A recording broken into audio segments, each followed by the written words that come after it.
احتجاج یا استحکام۔ پاکستان تحریک انصاف کی فائنل کال احتجاج کے بعد سیاسی جماعتوں کی سطح پر بیان بازی ہو رہی ہے۔ یہ بیانات ملک کی سیاست کا افسوسناک پہلو ہے۔ سیاست دانوں کے تانے اور طنزیہ جملوں نے ماحول کو کشیدہ کر رکھا ہے۔ سیاسی تعلقات میں شدت اور کشیدگی میں اضافہ ہوا ہے۔ بدقسمتی سے ہم آج تک یہ فیصلہ نہیں کر سکے ہیں کہ ہمیں احتجاج کے پیچھے بھاگنا ہے یا پھر استحکام کی طرف جانا ہے۔ کاش کہ سیاسی قیادت اس بارے قوم کی رہنمائی کرے کہ احتجاج ضروری ہے یا استحکام کی ضرورت زیادہ ہے۔ اگر ہمیں استحکام چاہیے تو کیا یہ مقصد احتجاج کے ساتھ ساتھ حاصل کیا جا سکتا ہے؟ یقیناً ایسا نہیں ہے، لیکن بدقسمتی سے ہم ابھی تک یہ فیصلہ کرنے میں ناکام ہیں۔ اگر احتجاج کرنا بھی ہے تو اس کا پیمانہ اور طریقہ کیا ہونا چاہیے؟ افسوسناک پہلو یہ ہے کہ ایسا نہیں ہے۔ گزشتہ دنوں پشاور سے اسلام آباد تک احتجاج کی وجہ سے دنیا کو مختلف مناظر دیکھنے کو ملے ہیں۔ یقیناً یہ اچھے مناظر نہیں تھے۔ دنیا میں ایسے واقعات ہوتے رہتے ہیں اور اس بارے ہمیں کوئی معذرت خواہ رویہ اختیار بھی نہیں کرنا چاہیے، کیونکہ دنیا کے ہر دوسرے ملک کو سیاسی طور پر ایسی مزاحمت کا سامنا رہتا ہے۔ لیکن جب ہم اندرونی طور پر معاشی اور سیاسی عدم و استحکام کی بات کرتے ہیں تو پھر یہ پہلو تکلیف دہ ہے کہ ہر سیاسی جماعت ہر وقت حکومتی مخالفت کی وجہ سے کچھ غیر معمولی کام کرنے کی کوشش کرتی رہتی ہے۔ اگر کوئی بین الاقوامی مسئلہ نہیں ہے، کوئی مذہبی معاملہ نہیں ہے، کوئی قومی مسئلہ نہیں ہے، تو پھر کیوں احتجاج کا راستہ اختیار کیا جاتا ہے؟ اس سے بڑھ کر تکلیف دہ بات یہ ہے کہ سیاسی قیادت مظاہرین کی حمایت کرتی ہے۔ ٹھیک ہے کہ احتجاج بنیادی حق ہے، جمہوریت کا حسن ہے، لیکن کیا حسن برقرار رکھنا بھی کسی کی ذمہ داری ہے یا نہیں؟ ملک کی معیشت ہچکولے کھا رہی ہو، عام آدمی کی زندگی مشکل ہوتی جا رہی ہو اور سیاسی جماعتیں سڑکوں پر تماشے لگائیں، اور ملک کی ایک بڑی سیاسی جماعت کے سربراہ مولانا فضل الرحمان کہتے ہیں کہ کسی پارٹی کے فیصلے سے غرض نہیں کہ انہوں نے فیصلہ غلط کیا یا صحیح، وہ اپنے فیصلے کے خود ذمہ دار ہیں۔ ایک صوبے سے قافلے آ رہے ہیں تو اس وقت راستے دیے گئے اور پیچھے ہٹ گئے، کہا کہ گولی نہیں چلانا چاہتے، جب ڈی چوک پہنچ گئے تو پھر گولی کیوں چلائی؟ ہر پارٹی کو جلسہ اور مظاہرہ کرنے کا حق حاصل ہے، مجھے بھی اور میرے مخالف کو بھی یہ حق حاصل ہے، لیکن ہم اسلام آباد میں حکمرانوں کے پرتشدد رویے کی مذمت کرتے ہیں۔ یہی وہ مسئلہ ہے جس بارے سیاسی قیادت رہنمائی کرنے میں ناکام ہے۔ ہر سیاسی جماعت کو احتجاج کا حق حاصل ہے، لیکن کیا غربت کی زندگی گزارنے والے کروڑوں انسانوں، بنیادی تعلیم سے محروم کروڑوں بچوں کا کوئی حق نہیں؟ کسی بھی سیاسی جماعت کے سیاسی مفادات کا تحفظ کرتے ہوئے احتجاج کو حق قرار دینا اور اس پر قائم رہنا کیا ملک کی ترقی کے راستے میں بڑی رکاوٹ نہیں؟ صرف مولانا فضل الرحمان ہی نہیں، جماعت اسلامی کے امیر حافظ نعیم الرحمان بھی مظاہرین کے ساتھ اظہار یکجہتی کر رہے ہیں۔ دیگر سیاسی جماعتوں کے اکبرین بھی حکومت کو نشانہ بنا رہے ہیں۔ ٹھیک ہے تشدد نہیں ہونا چاہیے، لیکن ریاستی اداروں کو بند گلی میں بھیجنا کہاں کی سیاست ہے؟ چونکہ ایسی سیاسی سرگرمیوں کی حمایت کرنے والوں نے مستقبل میں خود سڑکوں پر آنا ہوتا ہے، اس لیے کوئی مسئلے کے حل کی طرف نہیں جانا چاہتا۔ پاکستان کے موجودہ حالات کو دیکھتے ہوئے ایسے معاملات میں کوئی قومی پالیسی نہیں ہونی چاہیے۔ اسمبلیوں کی موجودگی میں سڑکوں پر دھرنے، احتجاج ملک ترقی کے راستے میں بڑی رکاوٹ ہے۔ یہ کام صرف اور صرف سیاسی قیادت ہی کر سکتی ہے۔ بنیادی طور پر یہ رویہ عدم برداشت کا اظہار ہے، کیونکہ جو اپوزیشن میں ہے وہ حکومت کو برداشت نہیں کرتا، ہر حال میں حکومت کا خاتمہ چاہتا ہے۔ ووٹر سیاسی شعور اور غیر جانبدارانہ جائزہ لینے کی اہلیت نہیں رکھتے۔ ووٹرز کارکردگی کے بجائے جذباتی نعروں اور بیانات کو پسند کرتے ہیں۔ یہ ہمارے ووٹرز کی کمزوری ہے۔ سیاسی جماعتوں کے کارکن کسی بھی سیاسی جماعت کے منشور کارکردگی منصوبوں یا پالیسیوں کے بجائے ذاتی تعلقات، میل جول اور جذباتی و خاندانی وابستگی کی بنیاد پر ووٹ دیتے ہیں۔ جمہوری نظام کے معاملے میں بھی ہم دنیا سے بہت پیچھے ہیں۔ وفاقی وزیر برائے منصوبہ بندی احسن اقبال کا بیان بھی مناسب نہیں ہے۔ احسن اقبال کہتے ہیں بانی پی ٹی آئی کا شوق پورا نہیں ہوا تو وہ ایک اور کال دے کر شوق پورا کر لیں۔ سوشل میڈیا پر ان لوگوں نے پورے بلو ایریا کو لال سیاہی پھینک کر سرخ کیا ہوا ہے۔ حکومت پر بھی لازم ہے کہ وہ ذمہ داری کا مظاہرہ کرے۔ آپ کے پاس طاقت، اقتدار اور اختیار ہے۔ بلو ایریا کو اگر کوئی سرخ کر کے دکھا رہا ہے تو آپ حقیقت دنیا کے سامنے رکھ دیں، کیمرہ لے جائیں، وہاں سے لائیو کر دیں، وہاں پریس کانفرنس کریں، میڈیا کو لے کر جائیں، جواب دیں۔ یہ کوئی مشکل کام نہیں ہے۔ غیر ضروری بیانات میں الجھے رہنے سے نہ صرف قیمتی وقت ضائع ہو رہا ہے بلکہ ترقی بھی رکی ہوئی ہے۔ ذہنی نشوونما سب سے زیادہ متاثر ہو رہی ہے اور یہ نقصان کسی بھی مالی نقصان سے زیادہ خطرناک اور تباہ کن ہے۔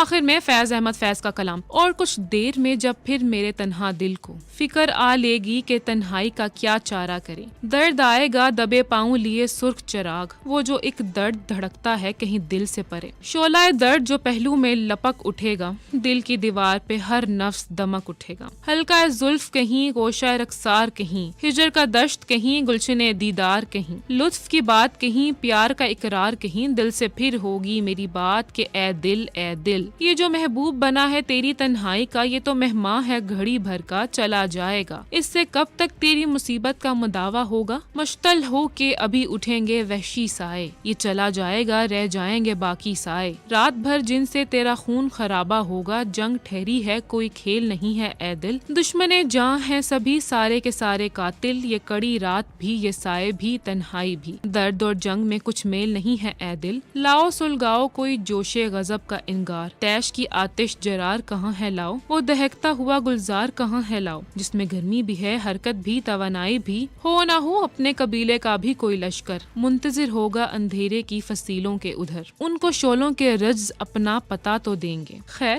ہم تک وہ نہ پہنچے بھی صدا تو دیں گے، دور کتنی ہے ابھی صبح بتا تو دیں۔